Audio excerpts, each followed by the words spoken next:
O jornalista, ele conta uma história que ele viu ao longo do dia. E nosso desafio é contar a história real.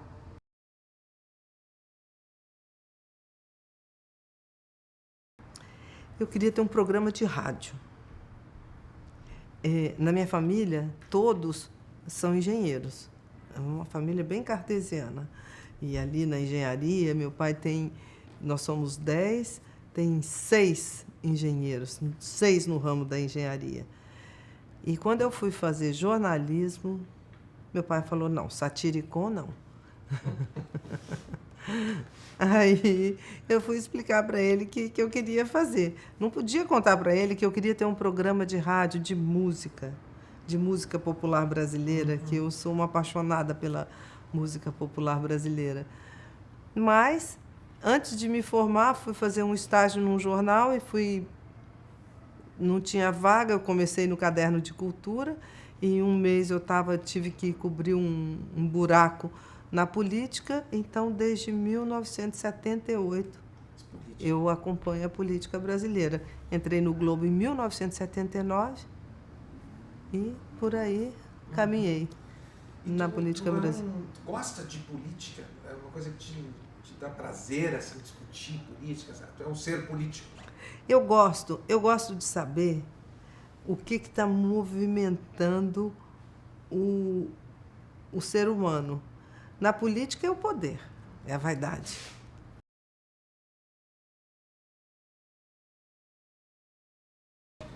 Olha, eu acho que eu busco muito a verdade. Agora, na política, sobretudo, tem muita versão. A versão é o que cada um quer que a gente saia contando por aí. Por isso...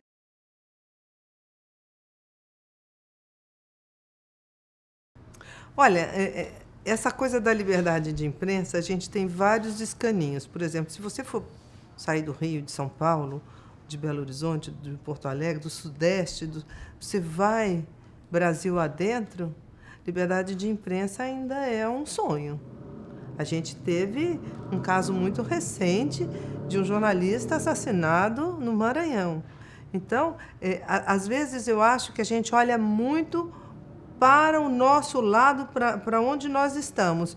E nas regiões mais remotas ou menos vigiadas, ou até vizinho da gente, as coisas estão acontecendo e a gente não está vendo. Agora, a imprensa, a grande imprensa brasileira, eu acho que tem liberdade, sim.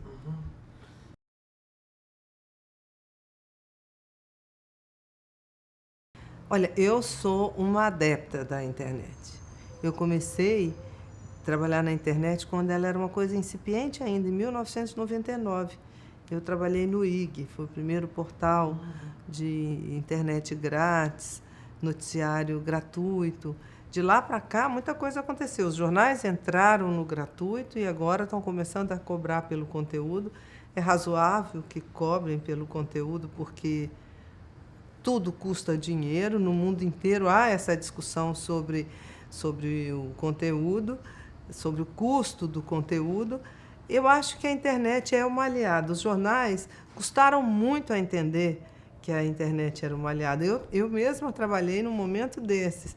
Olha, tudo isso está em processo de discussão. Até o Jornal da Noite. Porque o Jornal do Dia, ele já dá a informação, já dá a análise da informação, já dá a repercussão, já dá a reação do outro lado. Então, tudo isso é coisa que tá em processo, está em movimento. Onde que vai parar, qual vai ser o modelo a ser estabelecido, eu acho que ainda não está muito claro.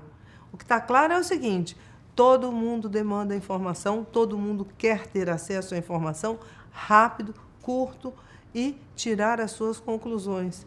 Então, isso é o que está acontecendo. A internet permite isso com custo relativamente baixo, né? Você compra um pacote de dados, você entra ali e pelas redes sociais você fica sabendo, comenta. Agora você tem que saber, eu acho que tem que saber usar as redes sociais. Não, né? E eu acho que o modelo não tá claro ainda. Eu me lembro que há muito tempo atrás A gente falava para as crianças, não fica na televisão que você vai perder... Eu brincava com meus filhos, vocês vão perder o contato com os seres humanos. Fica na televisão, fica nos jogos. Então, não tinha esse contato. Hoje, pelo Facebook, as pessoas convivem, compartilham, têm notícias umas das outras, parentes distantes, amigos de infância, se encontram. Quer dizer, isso era uma coisa que não estava escrito. Hoje as pessoas se encontram, marcam mobilizações, reações a coisas públicas ou políticas ou econômicas ou privadas, organiza-se festa e manda o convite virtual, todo mundo recebe, se encontra. Então, é uma função que não estava prevista pelo caminhar do mundo. As pessoas pareciam que iam se isolar. E o Facebook tá unindo as pessoas de alguma forma. É curioso isso.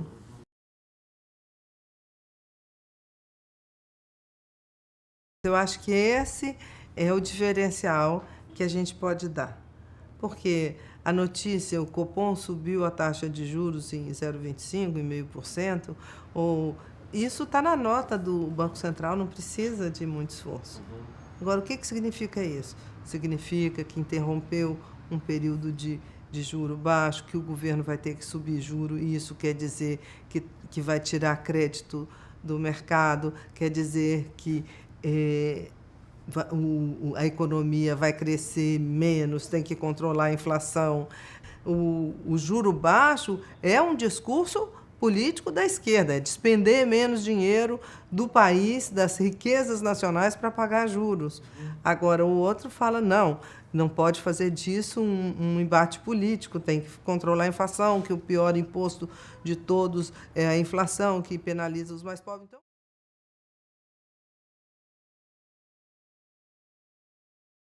olha, eu acho que essa coisa da relação com a fonte, o que o jornalista precisa passar é a honestidade. Honestidade com o que ele escuta e que ele vai repetir a história com honestidade. Só que o que acontece? Eu tenho que conversar com o que vem me contar a notícia e com aquele que corre para não contar a notícia. Nosso desafio é esse, é de ter os dois lados e conseguir contar o enredo mais próximo da realidade possível. Nós não podemos ser tão de confiança que escondamos o que de fato aconteceu e não tão de confiança, não tão pessoas inconversáveis que a gente não possa ouvir a história.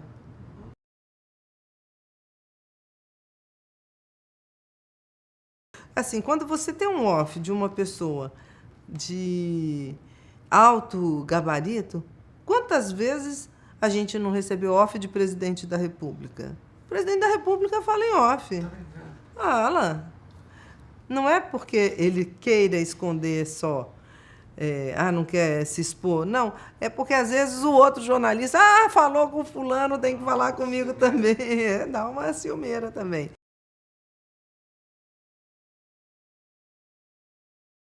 Essa também é uma discussão que está posta. Porque eu, por exemplo, eu tenho um Twitter. Eu escrevo coisas lá sobre a política. Aí vem alguém usando o nome Cão Raivoso e me xinga, me acusa de ser de um lado ou de outro. Eu estou me expondo, eu estou botando o meu nome, endereço, telefone, tudo ali. Agora, ele vem com um nome falso e me acusa de coisas, e isso eu acho que a gente vai ter que ver como é que é. Mas este é o mundo da internet, é o território livre, é o que se chama de território livre. Então, por exemplo, eu não respondo. Mas tu publica? Não, tu não publica porque no Twitter não é assim. Não, no Twitter já está publicado. Já está lá, né? Não, agora, no blog, quando uma pessoa xinga um homem público, ou uma mulher pública, ou o que for, um lado ou outro, eu não publico. A não ser que seja crítica. Quando xinga, quando usa palavrão, quando aquela crítica atravessa a fronteira da crítica e vira a chincalhe, aí eu não publico.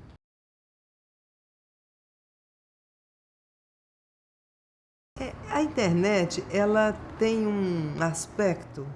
Você está falando os jornais são independentes do governo. São.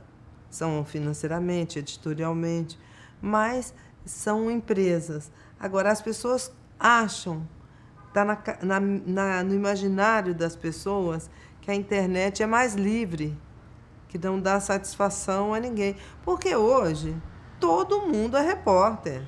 Quem tem um smartphone, filma. Essa tragédia que aconteceu em Boston foi filmada por celulares, dezenas, e de boa qualidade.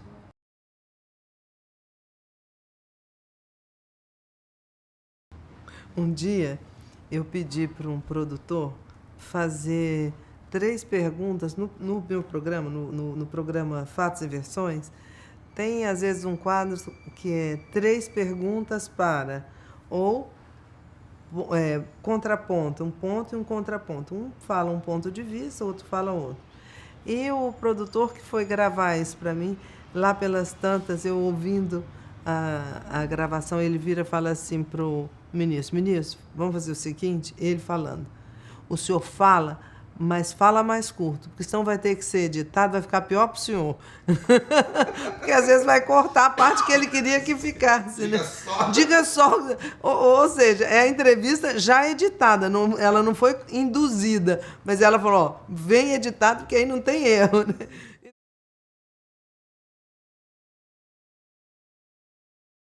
Ali eu acho que a lei, o direito de resposta é o melhor meio ainda.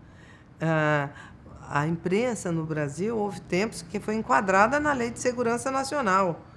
Então a gente não, eu acho que não precisa transigir. E esse tipo de calúnia, de perseguição, isso é uma coisa mais antiga. Claro, eu não fui caluniada nesse momento, eu não sei. É difícil você falar. Você só sabe a dor quando a dor é sua, né? Então é difícil. Mas eu acho que ainda que o melhor modelo é usar o direito de resposta, porque quando você é acusado, você calunia, é desmentido, calunia, é desmentido, é que nem aquela história do off. Uhum. Na terceira vez, ninguém acredita. Sim, agora, não sei. Mas se o veículo não dá o direito de resposta, ele não precisa dar. Né? Ele é obrigado a dar. Por quê? Porque ele é obrigado a dar. Quantas vezes a gente vê, ele tenta até, às vezes, dar em espaço menor, você entra na justiça. Por exemplo, o Heraldo Pereira, ele entrou com um pedido de indenização, ganhou uma coisa de 2 anos, ganhou uma vez, ganhou a segunda, ganhou por acusação de racismo. Então, a justiça também está mais rápida. Eu acho que esse modelo é o que funciona. E eu acho que essa ideia de ter uma lei para cercear, a mesma é aquela história. O pau que dá no Chico, dá no Francisco. Se a lei vem para punir do lado de lá, logo vai vir para punir do lado de cá. Então, é melhor que todos tenham a responsabilidade, todos caminhem dentro né, da verdade. Eu acho que essa é a solução. O jornal que inventa muito, ele perde credibilidade. Ou dentro do jornal, um colunista ou um repórter que inventa, ele não inventa 3 vezes. Ele pode inventar a primeira, ele pode se desculpar na segunda, mas depois ele sai, ele perde.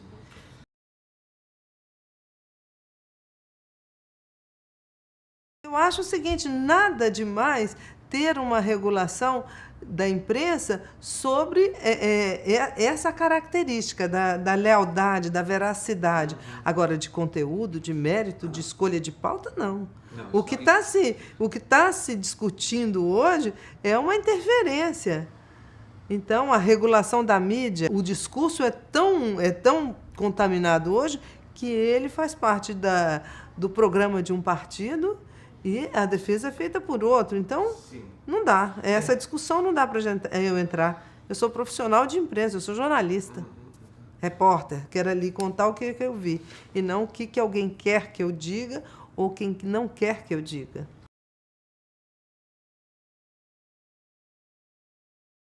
O que eu acho que está acontecendo no Brasil é que houve uma divisão mesmo no país.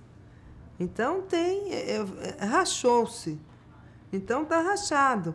Então tem um lado para acusar, tem um lado para defender, e nenhum dos dois tem razão. Nem o que foi feito para acusar, nem o que foi feito para defender.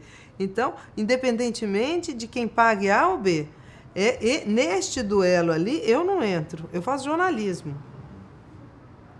Então, isso é uma coisa. A outra coisa é a imprensa que faz uma coisa que um lado gosta, que o outro lado não gosta, que o de cá agora passou a gostar e o de cá não gostar. Tudo bem.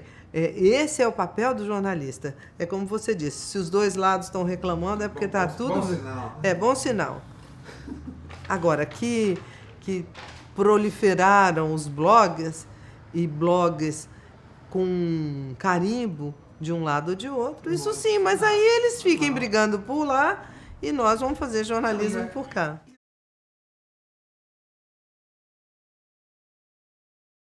O PT estava se formando, em 1982, foi a primeira eleição do PT. E o PT trabalhava muito com a imprensa nas denúncias. Hoje, o PT não quer que a imprensa investigue as coisas do governo do PT, é claro. É natural isso. Ninguém quer ser alvo de crítica, ninguém quer ser alvo de vasculhação, né, de imprensa. Então, eu acho que essa é uma queixa natural. Quem é poder vai reclamar, seja poder local, seja poder nacional, seja legislativo, executivo, judiciário. A gente vê que a ideia é mostrar o que está errado.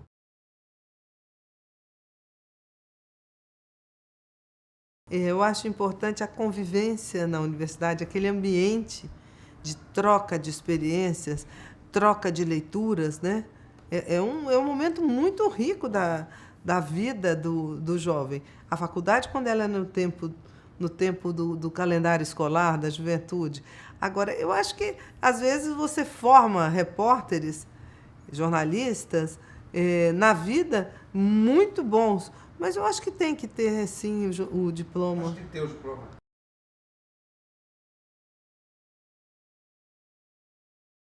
Espírito público, acho que falta. Eu comecei a trabalhar quando o debate era sobre questões de interesse nacional, de interesse público, interesse coletivo. Então, eu vi muitas vezes pontos de vista muito distintos, debates entre o Jarbas Passarinho e Paulo Brossard, dois senadores, falavam bem. E o embate era forte. Severo Gomes e Roberto Campos, embates maravilhosos, pontos de vista completamente diferentes.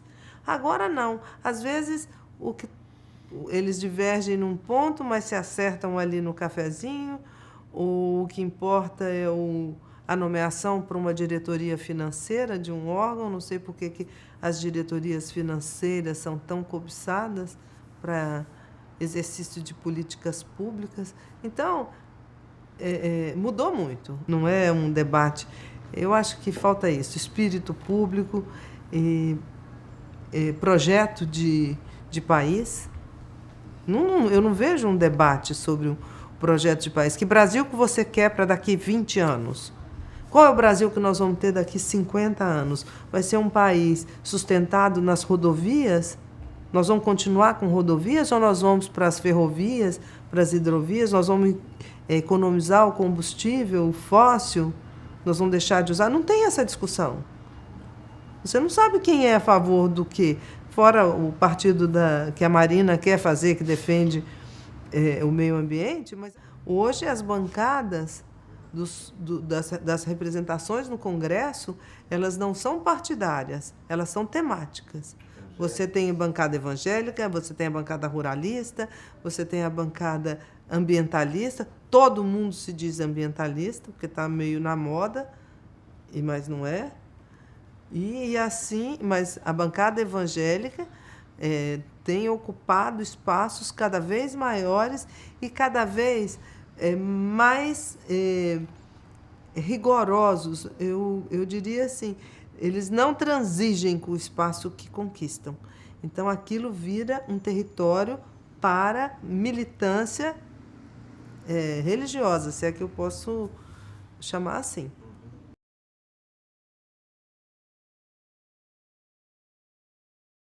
Olha, o ombudsman da Folha, ele publica o que ele acha.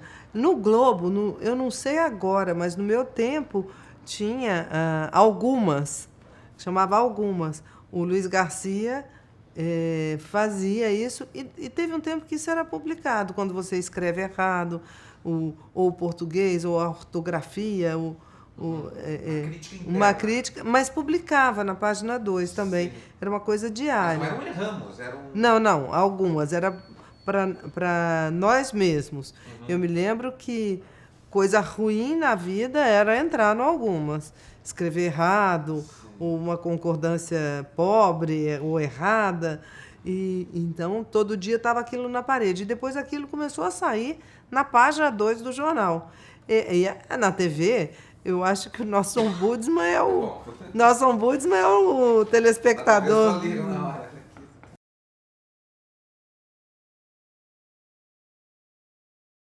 Olha, eu acho que faz parte do modelo brasileiro, uma nossa jabuticaba. Isso eu acho que já faz parte. A gente gosta, é assim, os brasileiros gostam disso. O mensalão, você achava que aquilo não ia ser compreendido? Todo mundo entendeu. No começo, quando começamos, a Globo News transmitiu ao vivo todas as sessões. O governo achou ruim, porque era gente que foi do governo deles que estava ali sendo julgado. Mas isso, as pessoas gostaram, deu audiência.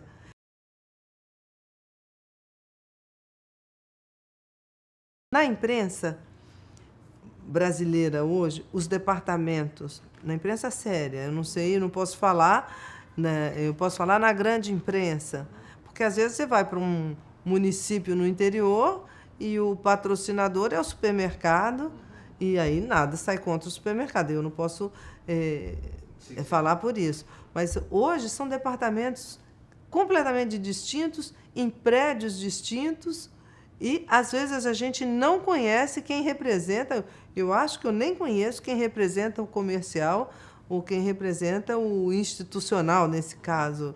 Eu respondo ao jornalismo. E eu acho que é assim que é em todas as grandes redações, as redações da grande imprensa.